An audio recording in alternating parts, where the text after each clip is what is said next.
Fala pessoal, beleza? Boa tarde. Vamos ao nosso recap de hoje, tá? Mini índice, contexto e movimentação do preço, dia 16. E conversamos aqui, né, sobre os melhores trades. Dentro do estudo de hoje, pessoal, uma das possibilidades, né, era a continuidade dessa barra, tá? Essa barra é uma outside bar, ela abre, né, no caso, abaixo das mínimas, né, de barras anteriores e ela fecha, inclusive, acima de todas as máximas. Esse tipo de barra, né, é interessante que você faça um backtest só para você ter ideia, né, de quantas vezes você observa a ideia de continuidade pós essa barra, tá? Faça um backtest, faça uma amostragem, por exemplo, pegue 100 movimentações, né, que seja, por exemplo, saindo da 9, saindo da 20, dentro desse contexto, tá?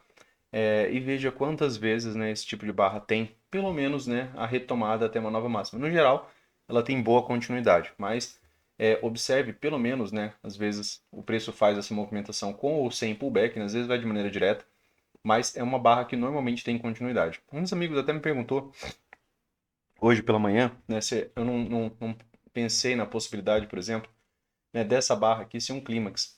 Se ela viesse um pouco mais esticada depois de uma série de barras de alta e não após uma lateralidade, pensaria mais na ideia do clímax. E também não fosse ela saindo exatamente da média móvel de 9. Essas são as razões, né, pelas quais eu não pensaria nela como clímax. Se ela fosse uma segunda barra após essa barra desse tamanho, sim, eu pensaria muito mais nela como a ideia de um clímax.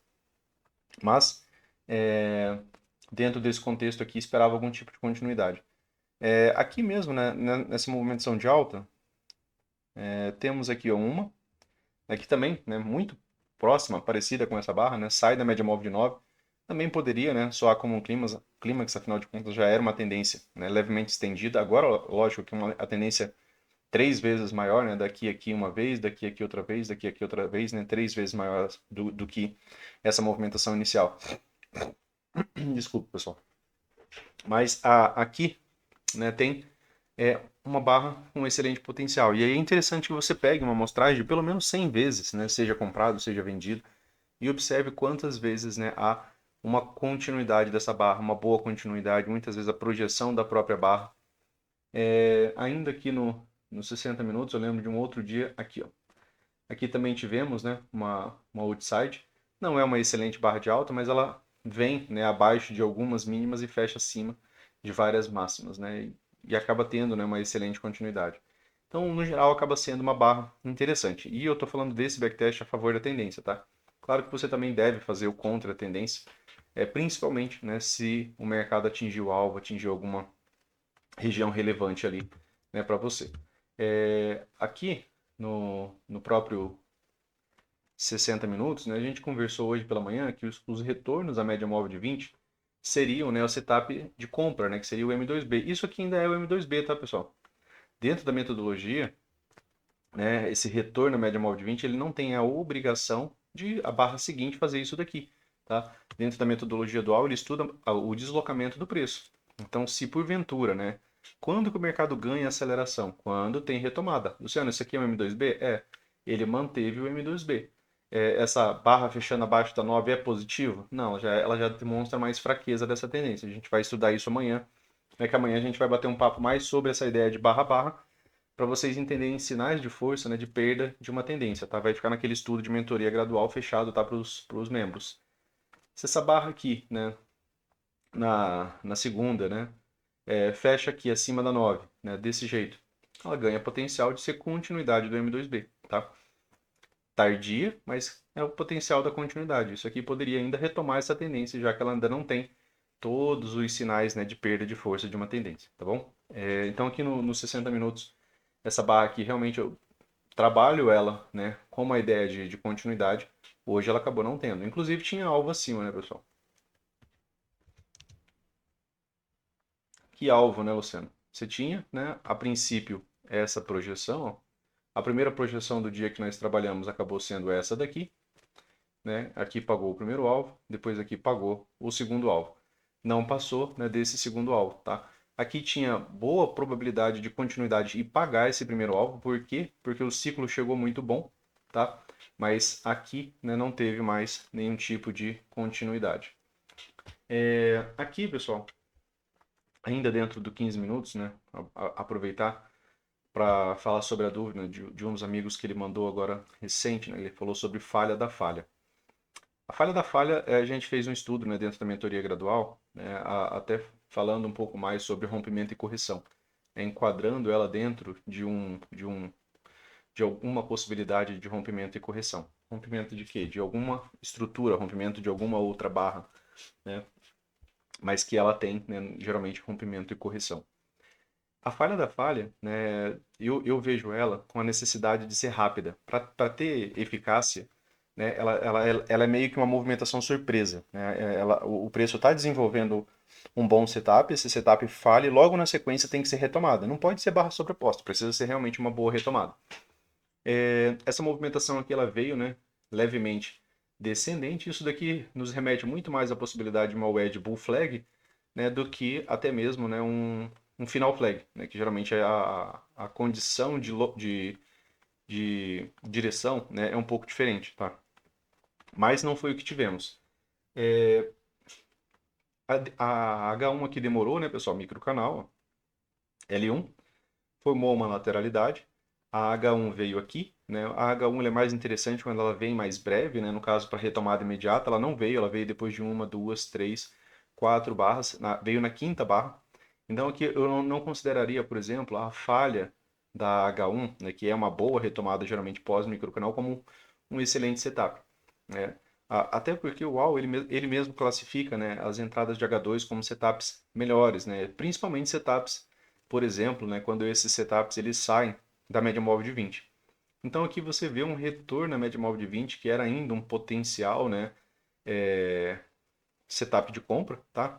E aqui a H2, sim, eu considero ela um excelente setup de compra. Eu sou um dos compradores de H2, gosto desse setup, é um setup que eu participo muito, né? Mas nem todo setup, né, ele vai dar certo sempre. A gente tem que trabalhar, como eu falei, da mesma maneira. Aqui você teve uma old sidebar a favor aos vendidos. Aqui eu falei sobre a ideia de continuidade dessa barra, né? Só que a princípio até a possibilidade do fechamento desse gap. Por que o fechamento desse gap, Luciano? Porque esse tipo de espaço, né, que fica, conforme a gente já conversou, isso daqui gerou um grande deslocamento de preço, acabou sendo uma outside, né, na barra 1 do dia. Muitas vezes o preço volta, fecha esse gap, porque ele fecha esse gap, porque esse gap é o melhor preço, né, onde começou, né, onde ficou a primeira pegada do desequilíbrio. Como assim desequilíbrio, Luciano?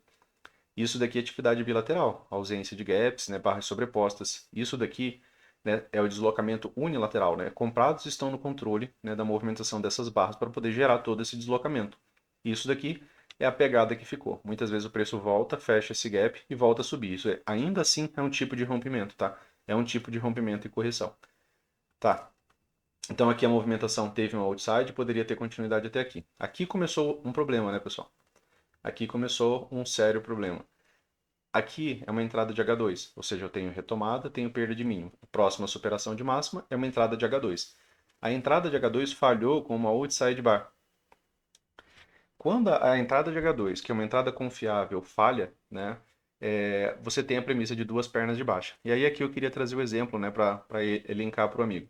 Digamos que eu tenha essa falha de H2, porque aqui ele falhou na própria barra, ou seja, uma movimentação rápida e uma outside. Mas às vezes vem uma barra surpresa e a barra surpresa faz isso aqui, ó. Isso daqui é a falha da falha. Era um excelente setup de compra, ele falhou e ele reverteu logo na sequência. O preço necessariamente precisa fechar pelo menos acima da máxima dessa barra. Para quê? Para que essa falha da falha tenha eficácia, né, imediata e não seja somente uma lateralidade em si, tá? Então, a ideia de falha, quando você lê um bom setup e esse setup falhou e de repente você tem a falha da falha, geralmente ela é imediata, tá? Não acontece tanto, né? Mas quando ela acontece, o ideal é que ela seja nesse sentido, ela feche pelo menos acima da máxima, tá? Mas aqui, né, retomando aqui o que tivemos hoje, a falha da H2, né, quando a gente tem um bom setup e esse setup falha, o Al fala que os comprados vão passar um tempo sem comprar de novo. E aí ele fala que a gente espera pelo menos duas pernas, né? Então o que seria duas pernas, Luciano? Seria esse primeiro impulso de baixo, certo? Ele corrigiu. Quando ele corrige, a gente espera uma segunda perna. Quando que o preço faz a segunda perna? Quando ele faz uma nova mínima, né, na perna que ficou. E aí ele fez uma movimentação de alta, deixou um topo duplo mais baixo, deixou outra outside de venda a favor, né, desse contexto agora, né, que era o contexto de você ter uma segunda perna por conta, né, da falha de H2. E aí sim, né, aqui analisando o 15 minutos, aqui também seria, né, um bom trade. Aqui seria um bom trade, só que era um trade que você não tinha onde precisar, se ele realmente viria, né, fazer a nova mínima. Não tinha alvo, né, você vê que não tem pivô, você não vê um pivô desenhado aqui no 15 minutos. Então, era uma venda, né, para um scalp. Eu fiz essa venda. Quando ele fez a segunda mínima aqui, eu acabei encerrando, tá? Aqui primeiro, né, tinha também a compra do gap de média, mas você já tinha a premissa aqui antes, né? Veja que a premissa de duas pernas, né, para essa movimentação, ela veio daqui, ó. A premissa está aqui, né, tá feita a movimentação existe, você tem uma falha de H2, um bom setup, e aí toda essa movimentação e essa mínima aqui passa a ser a perna 1, né? E aí você tem o gap de média. Tudo bem, você comprou o gap de média, você tem que sair desse gap de média. Por quê? Porque você está esperando uma segunda perna. Então você pegaria um scalp na compra, pegaria um scalp na venda. Né? E depois disso daqui, o dia acabou de novo. Né? Muitas vezes na parte da tarde ele realmente ele para de se movimentar. Não confirmou nem mesmo o rompimento da barra 1. Tá? Mas isso daqui para a gente representa ainda, né, uma das ideias de volta em V. Mas a gente vai conversar um pouco mais sobre isso nos estudos, né, para mercado ali que a gente faz, já com a intenção, né, de operar a movimentação mais próxima do preço ali, mais breve da gente. Movimentação intraday, né, pessoal? Aqui nos 5 minutos. Aqui você teve um micro canal, né? Exatamente aqui ó, da barra 1 até a barra 4, né? Você não vê nenhuma correção, nenhuma correção, nenhuma correção. O preço não vem abaixo de barras. Continua micro canal. Quando formou esse micro canal, a gente teve aqui ó, uma barra de baixa, né, aqui bem próximo do topo duplo. Só que o ciclo chega bom. Geralmente quando o ciclo chega bom é quando tem melhores probabilidades, né, de você ter essa possibilidade de rompimento. Ou seja, não está tendo muita superação de mínima, né, o preço não está tendo correções. Então isso daqui é lido como uma correção sintética. Então aqui quando ele retomou essa movimentação, né, aqui eu acabei comprando na formação dessa barra, pensando, né, já na falha de L1 sintética, né? Já que aqui a gente lê essa movimentação como uma barra de baixo. Dentro daquele estudo de sintética que a gente já fez, né, aqui no canal. Então eu tenho aqui um micro canal, né? Acabei fazendo parcial cedo já, né? Minha ideia não era, até porque essa entrada é uma entrada bastante desconfortável, ela está afastada das médias, ela não deixou, né, um bom pullback, um bom retorno, não deixou um bom espaço de afastamento, né? Eu estava ficando cada vez mais distante das médias, então acabei fazendo parcial, né? E a ideia, né, de parcial e dos alvos iniciais que a gente utilizou hoje, né, acabou sendo esse primeiro alvo, certo? E aqui, né, sendo o segundo alvo, né, sendo alguns alvos, né, que a gente havia projetado no dia de hoje. A princípio a gente trabalha alvos mais próximos, né, da nossa movimentação. Então primeiro a gente vai atrás desses alvos para depois, né, a gente ver para esse outro alvo. Então depois da parcial, né, meu preço médio acabou ficando, né, aqui na região do gap de média, né, depois que eu comprei alto, fiz parcial, né, então acabei comprando aqui, fiz parcial aqui, né, meu preço médio veio parar bem aqui, fica mais ou menos na metade, né, dessa movimentação aqui, tá? Aqui, pessoal, né, eu ainda estava nesse mesmo trade comprador, né, pensando ainda na possibilidade desse primeiro alvo aqui, ó. Por quê? Porque lá no 15 minutos também era um bom modo rompimento, só que não teve continuidade. Uma outra possibilidade era que isso daqui, né, se tornasse uma wedge, né, bull flag. Também não aconteceu, né? O que mais vezes acontece é isso daqui. Dessa vez ele acabou falhando, né? Quando falha, geralmente tem premissa de duas pernas. Ainda assim, né, pensando na região de troca de polaridade, eu ainda estava pensando na possibilidade de voltar. Mas aí a gente teve uma surpresa, né? Aqui nos 5 minutos. Uma outside bar a favor dos vendidos, com gatilho, né? E que normalmente leva a premissa de que duas pernas de baixo. Então aqui eu acabei encerrando, né, a minha venda. Então eu acabei estopando a operação quando essa barra fechou. Ela voltou um pouquinho, né? Aí eu acabei vendendo a mercado aqui. Fiz uma parcial, né, com 200 pontos e encerrei aqui, né, na nova mínima, que era a premissa que havia. Também tem a média móvel de 200 que muitas vezes atua como um problema aqui pra gente, como, né, rompimento e continuidade imediata. Acabou nem tocando, né, na verdade, na média móvel de 200.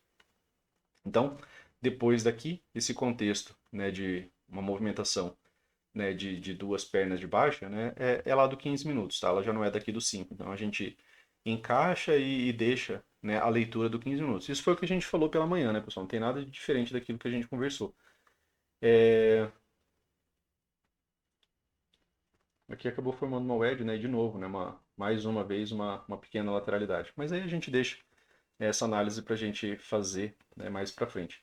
Beleza, pessoal? Então, amanhã a gente vai dar início, né, a um estudo novo, né, onde a gente vai falar sobre perda de força de uma tendência. E ele é mais focado na leitura das barras, tá? Nas características e detalhes das barras, igual a gente fez aqui, né, sobre as reversões, tá bom? Beleza? Bom final de semana aí, uma boa sexta para vocês aí e até amanhã. Valeu, um forte abraço para vocês aí e até mais.